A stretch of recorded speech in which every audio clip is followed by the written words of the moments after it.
이 시간 우리에게 주시는 하나님의 말씀은 구약성경 아모스서 8장 1절로 12절까지 말씀입니다. 말씀을 봉독하겠습니다. 주 여호와께서 내게 이와 같이 보이셨느니라. 보라, 여름과일 한 광주리이니이다. 그가 말씀하시되 아모스야, 내가 무엇을 보느냐? 내가 이르되 여름과일 한 광주리이니이다 하매 여호와께서 내게 이르시되 내 백성 이스라엘의 끝이 이르렀은즉 내가 다시는 그를 용서하지 아니하리니 그날에 궁전의 노래가 애곡으로 변할 것이며 곳곳에 시체가 많아서 사람이 잠잠히 그 시체들을 내어버리리라. 주 여호와의 말씀이니라. 가난한 자를 삼키며 땅에 힘없는 자를 망하게 하려는 자들아, 이 말을 들으라. 너희가 이르기를 월삭이 언제 지나서 우리가 곡식을 팔며 안식일이 언제 지나서 우리가 밀을 내게 할꼬. 에바를 작게 하고 세계를 크게 하여 거짓 저울로 속이며 은으로 힘없는 자를 사며 신 한 켤레로 가난한 자를 사며 찌꺼기 밀을 팔자 하는도다. 여호와께서 야곱의 영광을 두고 맹세하시되 내가 그들의 모든 행위를 절대로 잊지 아니하리라 하셨나니 이로 말미암아 땅이 떨지 않겠으며 그 가운데 모든 주민이 애통하지 않겠느냐. 온 땅이 강에 넘침같이 솟아오르며 애국강같이 뛰놀다가 낮아지리라. 주 여호와의 말씀이니라. 그날에 내가 해를 대낮에 지게 하여 백주의 땅을 캄캄하게 하며 너희 절기를 애통으로 너희 모든 노래를 애곡으로 변하게 하며 모든 사람에게 굵은 배로 허리를 동이게 하며 모든 머리를 대머리가 되게 하며 독자의 죽음으로 말미암아 애통하게 하게 하며 결국은 공고한 날과 같게 하리라. 주 여호와의 말씀이니라. 보라, 날이 이를지라 내가 기근을 땅에 보내리니 양식이 없어 주림이 아니며 물이 없어 가람이 아니요 여호와의 말씀을 듣지 못한 기갈이라. 사람이 이 바다에서 저 바다까지 북쪽에서 동쪽까지 비틀거리며 여호와의 말씀을 구하려고 돌아다녀도 얻지 못하리니. 아멘.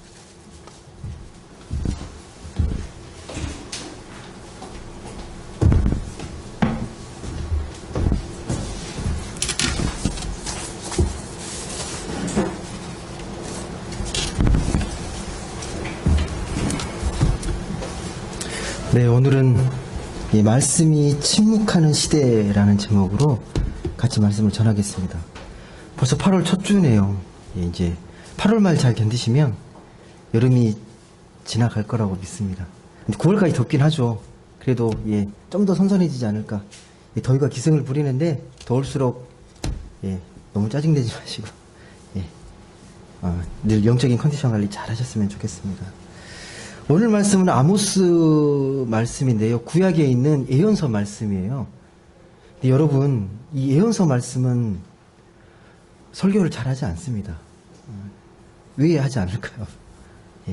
별로 좋은 말씀이 별로 뭐 위로하거나 그런 말씀보다는 책망하고 심판과 경고의 말씀이다 보니까 선뜻 이 말씀을 전하는 걸 이렇게 주저하게 됩니다. 특히 목회자들이 이런 말씀을 좀 깊이 묵상하고 이 시대에 필요한 말씀을 잘 전하면 좋을 텐데 예언서 말씀을 설교하기를 되게 주저하는 경우가 많습니다. 근데 여러분, 우리가 말씀을 균형 있게 잘 들으셔야 돼요.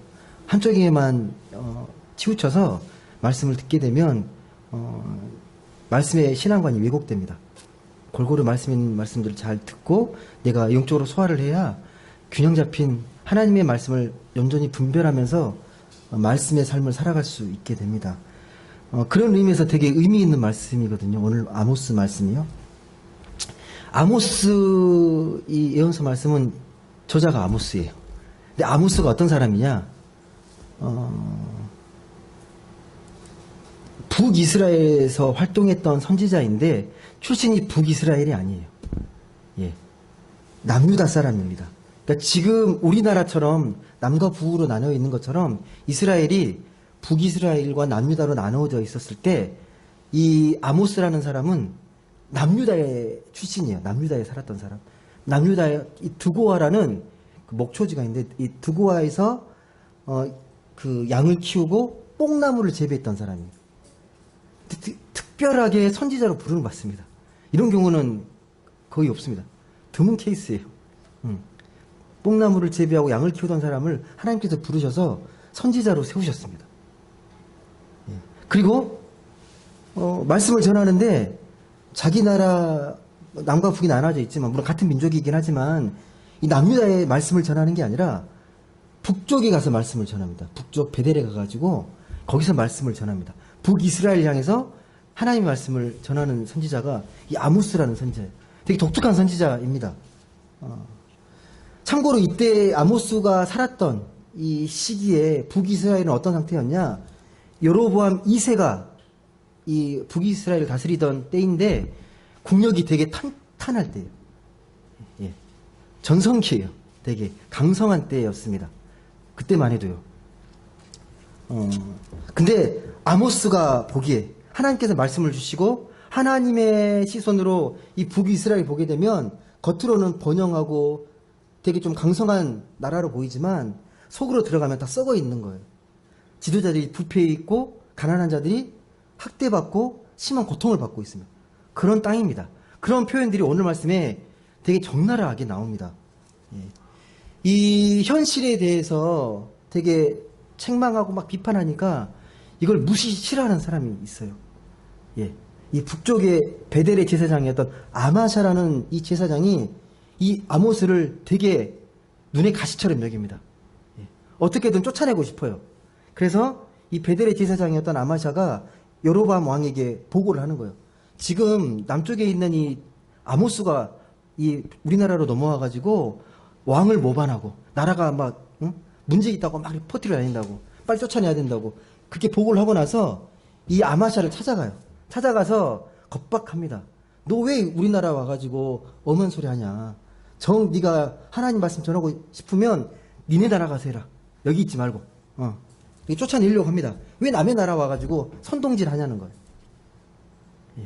네 나라에 사면 되지. 왜 굳이 다른 나라 와가지고 왜 우리나라를 이렇게 뒤집어 놓냐고 되게 싫어합니다. 아모스는 굴하지 않아요. 그러면서 자기의 소신을 분명하게 밝힙니다. 나는 하나님께 북이스라엘로 가서 말씀을 전하라는 소명을 받았다. 굴하지 않고 계속 말씀을 전합니다. 아마도 크고 작은 위협들이 어마어마하게 많았을 거예요. 생명 위협도 많이 느꼈을 거고, 예. 크고 작은 위협들이 정말 많았을 겁니다. 그래서 꿋꿋하게 하나님의 말씀을 전했던 선지자가 아모스라고 보시면 됩니다. 아까 이 북쪽에 있던 이 베델의 제사장, 이 아마샤라는 사람이 이 아모스를 겁박하니까 그에 대한 응답으로 아모스가 이 아마샤에게 이렇게 대꾸합니다. 그게 오늘 읽진 않았는데요. 7장 17절에 기록이 되거든요. 아모스 7장 17절 말씀을 보시게 되면 뭐라고 대꾸했는지가 나옵니다. 한번 같이 읽어보겠습니다. 7장 17절 읽어보겠습니다. 시작. 여호와께서 이와 같이 말씀하시기를 네 아내는 성읍 가운데서 창녀가 될 것이요 네 자녀들은 칼에 엎드러지며 네 땅은 측량하여 나누어질 것이며 너는 더러운 땅에서 죽을 것이요 이스라엘은 반드시 사로잡혀 그의 땅에서 떠나리라. 어떻게 느껴지세요? 엄청난 저주 아닌가요? 예. 엄청난 권력과 이 힘을 갖고 있는 이 제사장 이 아마샤에게 이 아모스가 이렇게 선포하는 거예요. 너 같은 오용 제사장, 거짓 제사장은 하나님이 반드시 심판할 거야. 네 아내는 이 창녀가 되고 네가 받고 있는 그 수많은 재산들은 다 나누어져서 다 뿔뿔이 터질 거고, 예, 너는 더러운 땅에서 죽게 될 거야. 완전 악담을 퍼붓는 거죠. 와, 되게 용기 있는 선포죠. 쉽지 않아요, 이게 여러분 이게 쉽지 않습니다. 오늘 읽었던 말씀은 이런 상황 가운데서 말씀을 전하는데 특별히 이 북이스라엘 향해서 5가지의 하나님의 심판을 전하는데 그 중에 4번째에 있는 말씀이에요. 4번째 말씀. 한번 그거 보시겠습니다. 4절에 나와 있는데 8장 4절 한번 같이 보겠습니다. 같이 읽겠습니다. 시작. 가난한 자를 삼키며 땅에 힘없는 자를 망하게 하려는 자들아 이 말을 들으라. 예, 이거 지금 책망하는 거예요. 니네들이 지금 힘없고 가난하고 소외된 자를 착취하고 핍박하고 고통을 주는 건 하나님을 욕되게 하는 거다. 이걸 지금 선포하는 거예요. 이 4번째 내용이거든요. 그러면서 어떻게 착취하는지가 되게 구체적으로 나옵니다. 5절과 6절의 말씀이거든요. 한번 잘 보시겠습니다. 그 말씀 다시 한번 같이 읽어볼게요. 시작. 너희가 이르기를 월삭이 언제 지나서 우리가 곡식을 팔며 안식일이 언제 지나서 우리가 밀을 내게 할꼬 예발을 작게 하고 세계를 크게 하여 거짓 조울로 속이며 은으로 힘없는 자를 사며 신 한 켤레로 가난한 자를 사며 찌꺼기 밀을 팔자 하는도다. 좀 느껴지지 않으십니까? 그 당시의 상황들을요. 가난한 자를 삼키고 땅에 힘없는 자를 망하게 하는 행동들이 나오는데 오늘 말씀 보시게 되면 5절과 6절에 그 월삭과 안식일이 나오잖아요. 여호와의 절기, 하나님께 지키는 절기인데 이 날을 어떻게 여기냐면 빨리 지나갔으면 좋겠다는 거예요. 없었으면 좋겠다는 거예요. 왜? 놀고 있으니까. 이 날 안식일 지킨다고 일을 못하니까 빨리 지나갔으면 좋겠다고 생각하는 거예요. 이 날 없었으면 좋겠다. 빨리 가난한 자를 사서 일시키고 싶은 거예요. 1분이라도, 예, 한시라도 그들을 노동력을 통해서 부를 얻고 싶은 거예요. 근데 되게 구체적으로 나오는데 어떤 부정을 저질렀는지 곡식을 팔 때 어떻게 판독합니까? 예반은 적게 만들고 세겔은 크게 만들고. 여러분 이걸 잘 이해하셔야 될 게 뭐냐면 옛날에는요 물건을 사고 팔 때 이 조울 있잖아요. 조울에다가 이 물건 세겔을 달아요. 세겔. 이 무게단인데 그 물건에 세겔을 달아가지고 갚을 것을 이렇게 오른쪽에다 두면서 조금이라도 이게 부정을 저지르면 조금이라도 이렇게 크게 만들면 더 많이 내야 되잖아요. 줄을 균형을 맞춰야 되기 때문에 그걸 크게 만든 거예요. 세겔을 크게 만들어서 원래보다 막 이익을 취하는 거예요. 세겔을요. 그 밀을 퍼줄 때 이게 예바라는 게 뒷박이거든요. 근데 이걸 원래보다 작게 만들어요. 작게 해서 많이 준 것처럼 하는 거예요. 예. 팔 때는 이렇게 팔고 작게 팔고 받을 때는 크게 해서 파는 거예요. 그래서 이익을 막 취하는 거죠. 그게 이 모습입니다. 거짓 저울로 가난한 백성들을 속여서 이익을 취하는 거예요. 그 당시에 이 풍경입니다. 그리고 6절에 되게 상징적인 말이 나오는데요. 은으로 힘없는 자를 사고 신 한 켤레로 가난한 자를 산다. 여러분 신 한 켤레를 갚을 돈이 없어서 노비가 돼요. 당시에 종이 됩니다. 예. 그만큼 가난한 사람들을 값싸게 사서 이를 부려먹는 거예요. 예. 이런 상황이다 보니까 점점점 빈부격차가 커지고 경제적인 불평등이 더 심해질 수밖에 없다라는 거예요. 겉으로 봤을 때는 되게 부강한 나라예요. 들어가 보면 잘 사는 사람들만 잘 살고 가난한 사람들은 너무 힘들고 너무 고통받고 있는 거예요. 여러분 그러면 오늘날은 어떻다고 생각하십니까? 오늘날은 좀 많이 개선됐나요? 경제적인 부나 이런 것들이 구조적으로 많이 개선된 세계에 살고 있다고 얘기해 주십니까? 여러분 커피 다들 좋아하시죠? 이 커피는 전 세계적인 이제 기호식품이 됐거든요. 근데 커피가 어떻게 생산돼서 유통되는지는 좀 대충은 아실 거예요. 대부분 어디에서 생산이 됩니까? 이 커피가 노동력이 값싼 이게 잘 사는 나라가 아니고 주로 못 사는 나라에서 이 커피가 많이 생산이 됩니다. 값이 되게 싸요. 잘 사는 나라의 일당의 10분의 1도 안 돼요. 예. 그래서 그 싼 마진으로 커피를 좀 더 싸게 마시는 거예요. 예. 그런 이 유통 마진 구조로 큰 이익을 취하고 있는 게 우리가 잘 알고 있는 스타벅스입니다. 여러분 그 축구가 우리나라도 인기 많은데 가장 인기 있는 곳이 유럽이거든요. 유럽은 정말 축구에 열광하는 나라예요. 예. 유럽의 그 빅리그는 다 유럽이에요. 이게 세계적으로 뛰어난 선수들은 다 유럽으로 갑니다. 예. 많은 돈을 받으려고 몸값을 받으려고 다 유럽으로 가게 되는데 그 축구공 있죠. 축구공은 어디서 생산되는지 아세요? 축구공은 똑같아요. 가장 값싼 노동력을 통해서 이 축구공이 생산이 됩니다. 일당이 몇천 원도 안 돼요. 이게 만들어내는데 하루 일당이요. 예, 그렇게 싸게 축구공을 생산해냅니다. 우리나라에서도 여러분 생활용품 잘 보시게 되면 많은 경우에 가난한 나라에서 값싼 노동력으로 생산한 제품들이 정말 많습니다. 예. 그러니까 오늘날이 자본주의 시대라고 말을 하는데 우리 자본주의 시대인 오늘날은 더욱더 정교하고 세련된 방법으로 더 어떻게 보면 악랄하게 노동력을 착취하는 그런 시대입니다. 한 가지만 더 말씀드리면 오늘날 이 기아 문제가 심각해요. 우리나라는 별로 못 느끼겠지만 지금도 굶어 죽어가는 인구가 어마어마하게 많습니다. 전에도 말씀드렸지만 지금 당장 배고픔이 굶주린 사람의 식량을 빼앗아서 지금 죽어가는 사람에게 줘야 살릴 수 있는 인구가 3억이 넘어요. 인구적으로 통계를 잡아보면. 근데 어느 한 그 기아 전문가가 이렇게 분석을 했어요. 기아 문제 중에 하나가, 기아 문제를 해결할 수 있는 큰 장애물 중에 하나가 잘 사는 나라의 소고기 소비. 엄청나게 늘었대요. 이 소고기 소비가 늘어나면 소를 많이 키워야 되고, 소를 많이 키우려면 곡식들이 많이 필요합니다. 먹이려면요. 근데 그 곡식들을 많이 먹여야 되니까 곡식값이 올라가는 거예요. 가난한 사람들이 싸게 살 수가 없어요. 이 구조라는 거예요. 그래서 그 기아 전문가의 진단은 뭐냐면 소고기 소비를 절반만 줄여도 기아 문제가 많이 해결된다라고 그렇게 이야기를 합니다.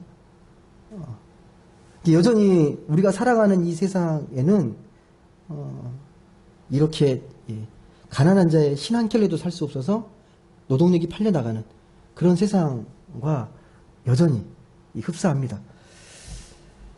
이런 불평등의 문제가 갈수록 심화되고 어려워지는데도 우리는 별로 실감을 별로 못합니다. 실감나게 생각하지 않아요. 그 가장 큰 원인이 뭔지 아십니까, 여러분? 나랑 별로 상관없게 여겨지기 때문에. 나에게 다가오는 피부적인 어떤 실감이 느껴지지 않기 때문에요. TV나 뉴스에서 보더라도 나의 문제로 여겨지지 않습니다. 자기에게만 이런 불행이 닥치지 않으면 문제 없다고 생각해요. 이건 되게 착각입니다, 여러분. 이 자연 생태계, 하나님께서 만드신 이 자연 생태계는요, 하나의 사슬로, 하나의 유기처럼 만들어 놓으셨어요. 그러니까 어느 곳에서 그 문제가 생기고 고통을 당하면요, 다시 환원되게 되어 있습니다. 전체적인 고통으로 다시 돌아오게 되어 있습니다. 대표적인 게 우리 지금 기후 문제 아닙니까? 기후 문제입니다. 지금은 이제 기후 변화라고 하지 않고 기후 위기라고 말을 하고 지구 온난화라고 하지 않고 지구 가열이라고 말을 합니다. 그만큼 심각해진 거죠. 우리가 자주 쓰는 플라스틱이나 스티로폼, 석유 화학 관련 제품, 이 지구가 감당할 수 있고 허용할 수 있는 이 자정 한계치가 있대요. 근데 이미 그걸 뛰어넘어서 그걸 한마디로 생태 적자라고 말을 한대요. 1년에 우리가 소비할 수 있는, 지구가 감당할 수 있는 이런 소비에 대한 자정 능력을 이미 초과해가지고 미래의 그런 지구 자원을 당겨 쓰면서 지구를 망가뜨리고 있는 거예요. 생태 적자라고 합니다.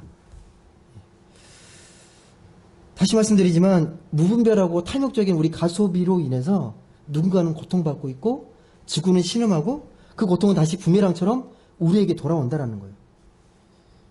환경의 날이 아닌데 제가 자꾸 이렇게 이런 지구에 대한 문제를 얘기하는데, 여하튼 하나님 만드신 창조 세계잖아요. 여러분 어떠신 것 같아요? 여러분은 정말 이게 피부로 실감하십니까? 이런 문제들에 대한 그 심각성들? 보통은 어떻게든 되겠지라고 생각하지 않으세요? 누군가 해결해 주겠지. 이렇게 심각해도 누군가가 또 해법을 냈고 해결해 줄 거라고 생각하는 그런 마음들이 있습니다. 그래서 많이 무관심해요.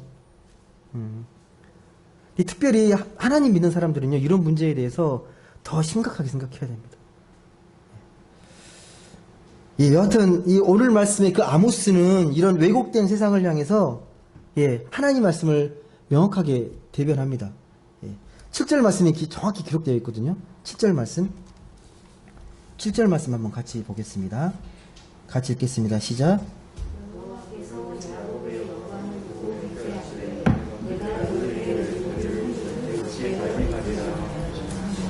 여호와께서 야곱의 영광을 두고 맹세하시되 내가 그들의 모든 행위를 절대로 잊지 아니하리라.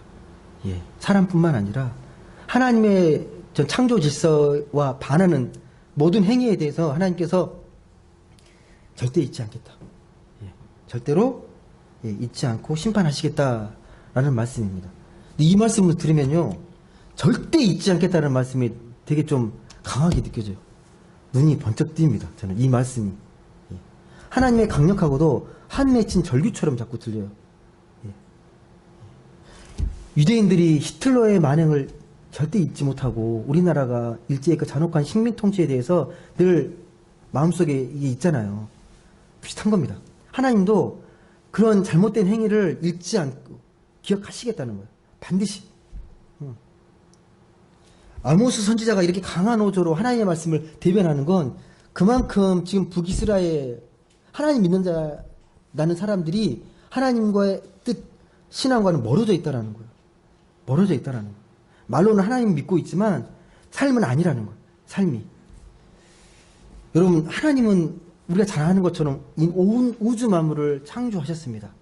근데 특히 인간은요, 하나님의 형상, 당신의 형상대로 지은 고귀한 존재들이에요.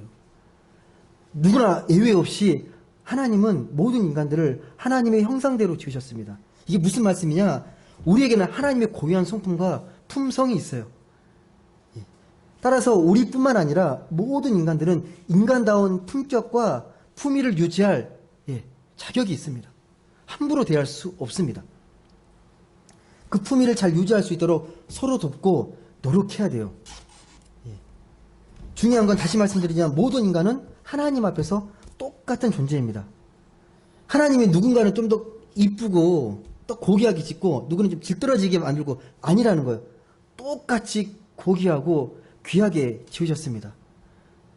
부자라고 하나님을 좀 더 하나님을 더 잘 믿거나 고귀한 어떤 신분이거나 가난하면 좀 함부로 대할 수 있는 그런 게 아니라는 거예요. 그런 계급은 우리 인간이 만들었지 하나님이 결코 만드신 적이 없습니다. 하나님의 형상이라는 점에서 조금도 차이가 없어요. 그런데 오늘 말씀 보시게 되면 똑같은 하나님의 형상으로 지은 고귀한 존재들인데 누군가는 이 신 한 켤레 값에 팔려가는 거예요. 고귀한 인간이요. 하나님 얼마나 가슴이 아프시겠습니까? 이러라고 친 게 아닌데. 그 결과에 대해서 분명하게 얘기합니다. 8절부터 10절에 그런 행위의 결과로서 어떤 일이 벌어지는지 8절부터 10절에 자세히 기록되어 있거든요. 한번 같이 읽어보겠습니다. 시작. 이로 말미암아 땅이 떨지 않겠으며 그 가운데 모든 주민이 애통하지 않겠느냐. 온 땅이 강에 넘침같이 솟아오르며 애굽 강같이 뛰놀다가 낮아지리라. 주 여호와의 말씀이니라. 그날에 내가 해를 대낮에 지게 하여 백주의 땅을 깜깜하게 하며 너희 절기를 애통으로 너희 모든 노래를 애곡으로 변하게 하며 모든 사람에게 굵은 배로 허리를 동이게 하며 모든 머리를 대머리가 되게 하며 독자의 죽음으로 말미암아 애통하듯 하게 하며 결국은 곤고한 날과 같게 하리라. 아멘. 여러분, 이게 딱 심판의 내용인데요. 딱 뭐가 떠오르지 않습니까? 이 내용들 딱 보시게 되면 그 애굽의 심판하고 비슷해요. 그날이 정말 애통하고 애곡하는 날이고 모든 외아들이 죽고 땅이 깜깜해지고 그런 날. 근데 이게 정말 이루어지잖아요. 이 북이스라엘 언제요? 이 아모스 50년 뒤에 사후 50년 뒤에요. 이 북이스라엘이 멸망합니다. 아수르에 의해서요. 이런 상황을 당하는 거죠.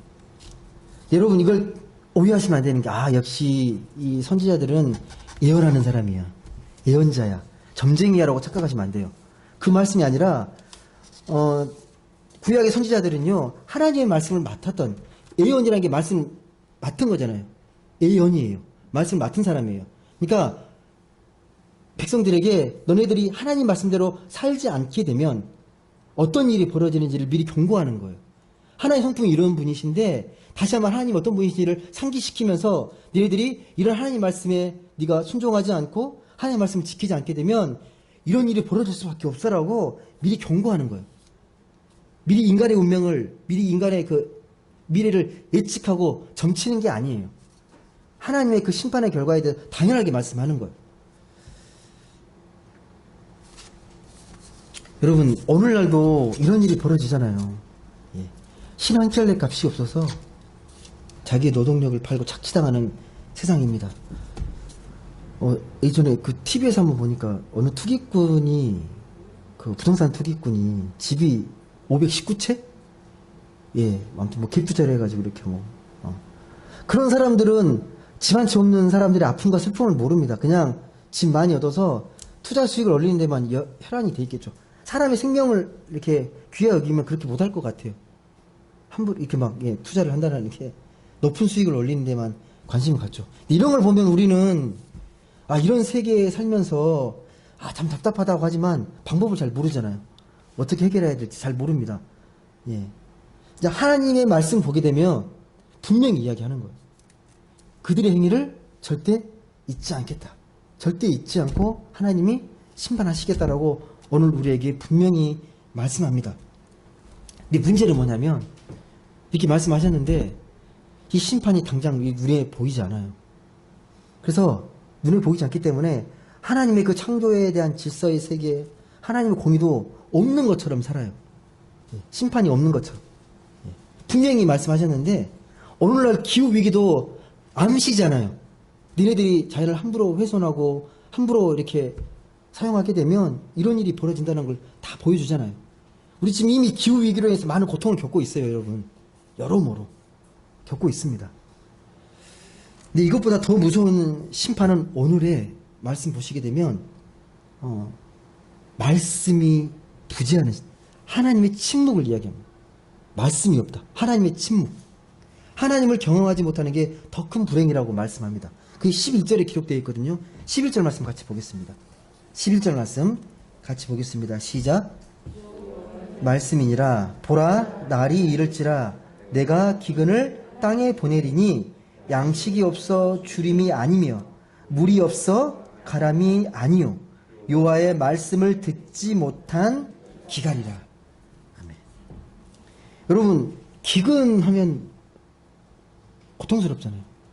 기근 먹을 게 없고 양식이 없고 정말 괴롭습니다. 근데 엄밀히 말씀드려서요, 이 기근이 와도요 서로 돕고 서로 이렇게 좀 나누고 하면요 그래도 힘들어도 극복해낼 수는 있는데 말씀이 없는 건 해결이 안 돼요. 영혼의 기갈은 세상 것으로 채울 수 없기 때문에 말씀이 없으면 이건 정말 심각한 문제입니다. 여러분 그 이스라엘이 애굽에서 출애굽해서 광야에서 40년 동안 하나님의 혹독한 훈련을 받잖아요. 광야에서 고된 행군을 하면서 그러면서 점점점 강력한 공동체가 됩니다. 이스라엘 신앙 공동체로 거듭나요. 마찬가지예요. 배고프고 이게 목이 마르는 것들 정말 괴롭고 힘든 일이지만 이것들은 서로 격려하면서 이겨낼 수 있는데 말씀이 없는 건 어떻게 해결이 안 돼요. 이게 오늘 말씀 보시게 되면 양식이 없어 배고픈 게 아니고 물이 없어서 목마른 게 아니라고 말을 합니다. 진짜 심각한 굶주림은 뭐다? 하나님의 말씀이 없는 것. 말씀을 들을 수 없다는 데 있다는 거예요. 오늘날은 어떻다고 생각하세요? 말씀이 풍년입니까? 요즘은 어떠세요? 유튜브만 틀어도 뭐 인터넷만 뭐 TV만 켜도 말씀이 쫙 깔려 있잖아요. 요즘 말씀이 풍년의 시대입니까? 말씀이 기근의 시대입니까? 여러분 어떻게 느끼세요? 신앙적으로 어떻게 느끼십니까? 말씀이 많은 시대예요? 말씀이 없는 시대예요? 요즘 살아가는 시대는. 당시에 말씀이 정말 없었을까요? 당시에요 제사장 선지자 정말 많았어요. 가장 전성기라니까요. 가장 부유층이고 특권층이 제사장과 선지자들이에요. 어마어마하게 많았습니다. 근데 그들이 다 말씀을 전했을 거 아니에요. 근데 말씀이 기갈이라고 말하잖아요. 이 말씀이 없었겠습니까? 근데 그 말씀이 하나님의 말씀이 아니라는 거예요. 수많은 것들이 하나님의 이름을 빙자해서 선포되는데 그 안에 하나님 말씀이 없다는 거예요. 하나님 말씀이. 분명히 이랬을 거예요. 잘 사는 시대였으니까. 이렇게 우리가 잘 살게 된 건 하나님의 축복입니다. 라고. 근데 아모스는 아니라고 말하는 거예요. 하나님 말씀이 아니라고. 말씀의 기갈이라고. 말씀이 없다고 지금 선포하는 겁니다. 아모스가. 가난한 자가 지금 착취당하고 고통받고 있는데 무슨 하나님 말씀이 있냐는 거예요. 이런 사람들 그냥 그대로 내버려 두면서 무슨 하나님이 살아계시고 하나님 말씀이 선포되냐고 분명하게 이야기합니다. 여러분 강단에 선포되는 한국교회에 선포되는 말씀들이 정말 많은데 다 하나님 말씀일까요? 오늘날 교회 강단에 선포된 선교 말씀들 귀한 말씀도 많겠지만 비복음적인 설교들이 정말 많습니다. 처세술을 이야기하거나 어떤 강연처럼 이야기한다거나 말씀보다는 예, 그냥 위로하고 위안한 그런 차원, 개인 구원을 강조하고 자기 교회, 자기 가족, 자기 아는 사람들만 축복받으면 된다고 생각하는 것, 비복음적인 설교입니다. 예. 형통과 번영만 강조하는 설교, 비복음적인 설교입니다. 소외되고 약한 자에 대한 관심 없이, 예. 사회에 대한 정의에 대한 관심 없이 어떻게 그게 하나님 말씀이 될 수 있겠습니까? 여러분, 조심스럽긴 한데요.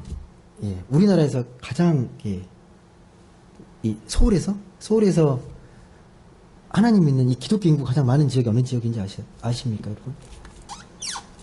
강남에 하나님 믿는 사람 정말 많습니다. 강남에 교회도 정말 많아요. 예. 역설적이라는 생각이 자꾸 들어요. 예. 설교가 하나님 말씀인지 아닌지 분별할 수 있는 기준이 하나 있습니다. 오늘 말씀 보게 되면. 예.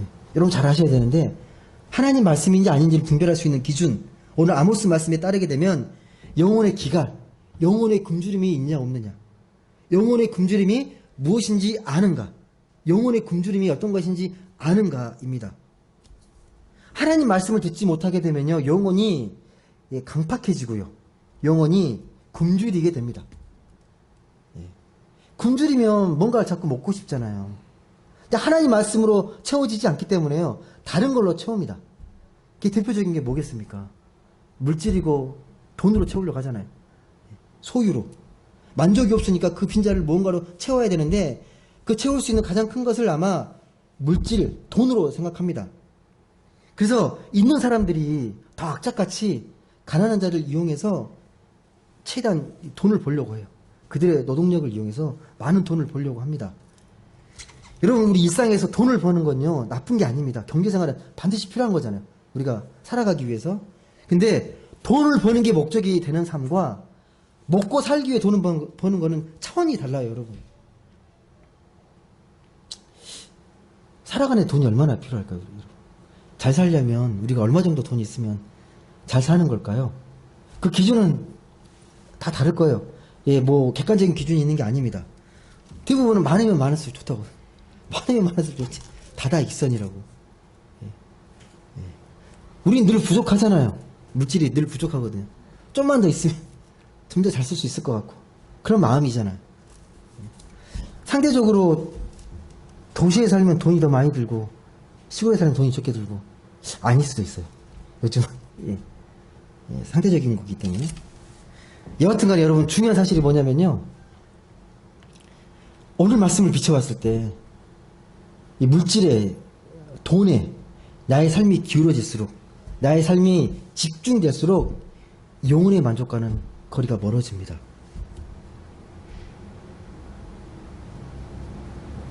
예, 오늘 말씀에 비춰보면 그렇습니다. 예. 돈을 냉철하게 말씀 복음적으로 보십시오. 아셔야 돼요. 여러분, 최근에 재미있는 앙케이트 조사가 있었어요. 20, 30대 청년들 대상으로 하는 설문인데, 인생 설계에 대해서 설문을 했거든요. 어떤 인생을 살고 싶은가?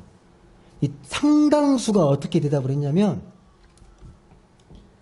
40살까지는 열심히 돈을 벌어서 재테크를 잘해서 충분히 돈을 잘 번 다음에 그 이후로는 경제생활을 하지 않고 돈을 벌면서 누리면서 살고 싶다.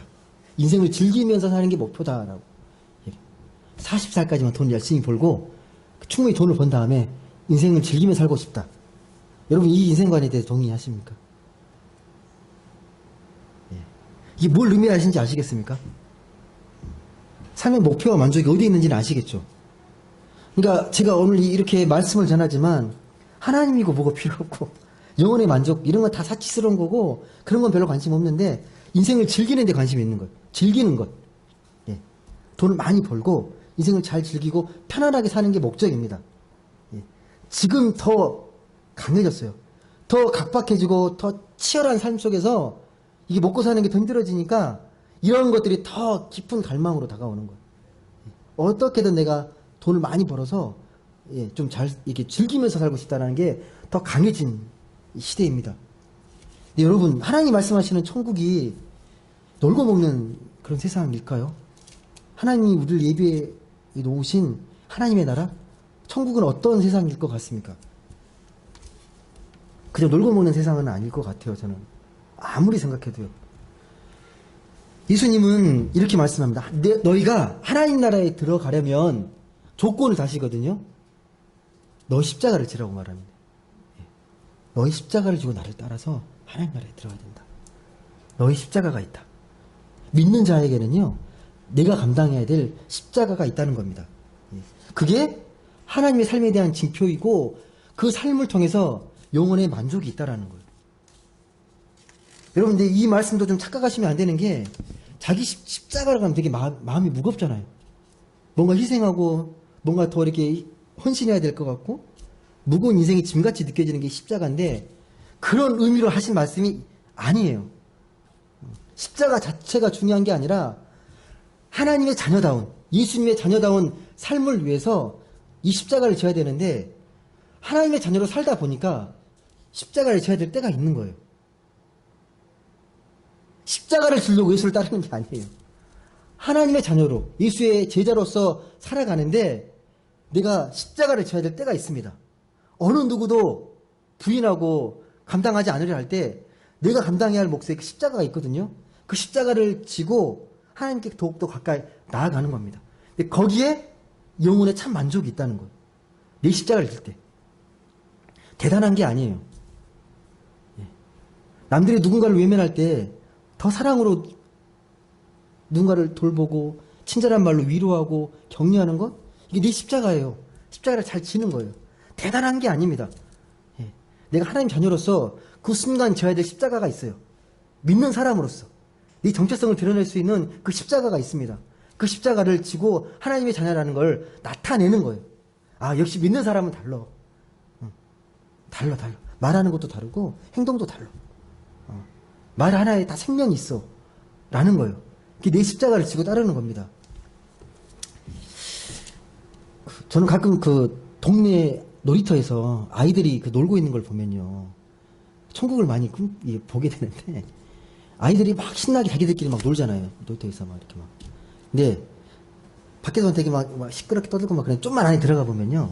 거기도 하나의 사회거든요. 예? 그 사회 속에서 보면 좋은 일만 있는 게 아니에요. 예, 막 다투기도 하고 막 싸우기도 하고 막 언쟁도 하고 막 그래요. 예. 막 울기도 하고 막. 근데 이 아이들은 이렇게 놀이터에서 놀이를 즐기면서요. 때가 되면 다시 집에 돌아가야 되는 걸 알거든요. 여기서 이렇게 놀고 있지만 시간이 되면 다시 집으로 가야 된다는 걸 알아요. 만약에 이들이 이 세상이 전부예요. 놀이터가 전부라고 생각하면 이게 놀이처럼 안 느껴질 것 같아요. 예. 치열한 생존 경쟁의 현장이 돼버려요. 근데 다투고 싸우고 그러면서 재밌게 놀 수 있는 이유가 돌아갈 안식처가 있는 거예요. 돌아갈 안식처가. 이 놀이터 안에서도. 그러니까 이 놀이터 자체를 정말 놀이답게 막 축제처럼 즐기는 거예요. 이 놀이터를요.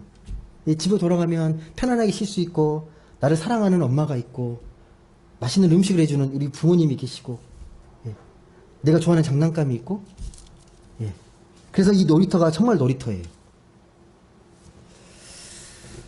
마찬가지입니다. 여러분, 우리에게 영적인 만족이 있게 되면요. 이 사람들을 이용하려는 마음이 생기지 않아요. 예. 신 한 켤레로 가난한 자를 살려는 그런 악한 마음을 품지 않습니다.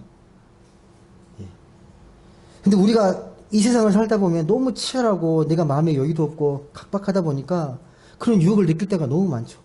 내가 좀 더 이득을 취하게 해서 남을 좀 더 이용하고 남을 좀 이렇게 계산적으로 바라볼 수 있는 시선들이 있어요.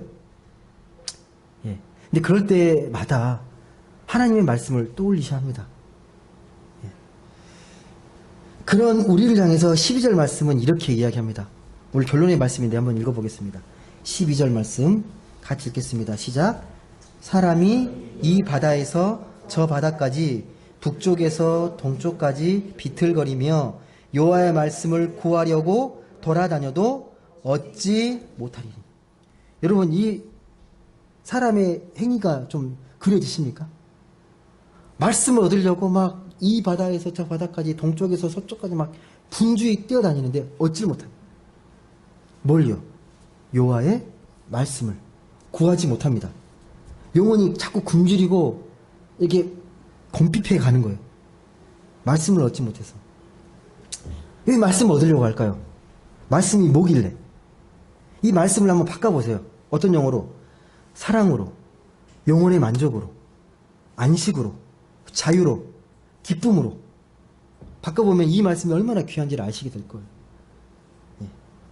한번 제가 한 가지만 읽어볼게요.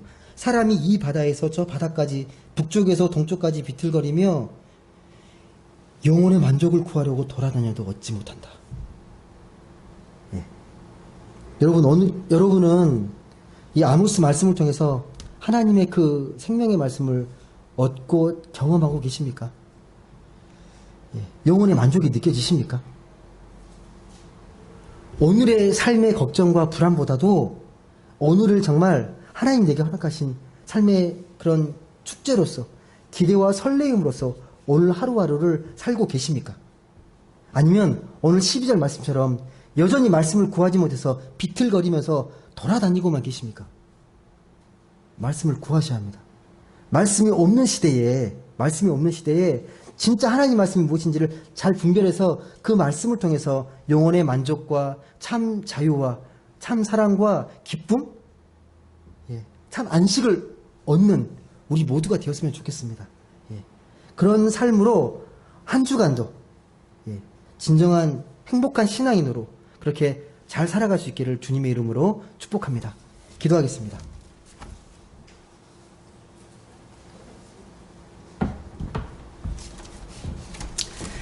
사랑의 하나님 감사합니다. 오늘 또 귀하고 복된 주일을 맞아서 하나님께 예배하며 예배자로 나왔습니다.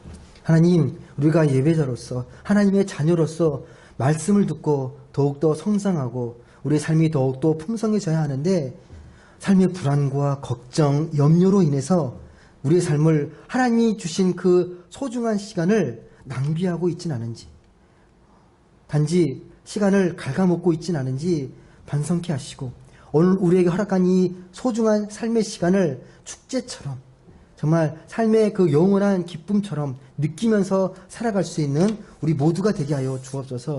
하나님, 말씀이 침묵하는 시대에 진짜 하나님 말씀이 무엇인지를 우리가 깊이 깨닫고 그 말씀을 통하여서 우리가 하나님의 자녀로 더욱더 성장하고 하나님 안에서의 참 행복과 기쁨, 영혼의 만족을 누리며 살아가는 참 신앙으로 거듭나게 하여 주옵소서. 감사드리며 사랑이 많으신 예수님의 이름으로 기도드립니다. 아멘. 찬송가 531장 다 같이 찬송하시겠습니다.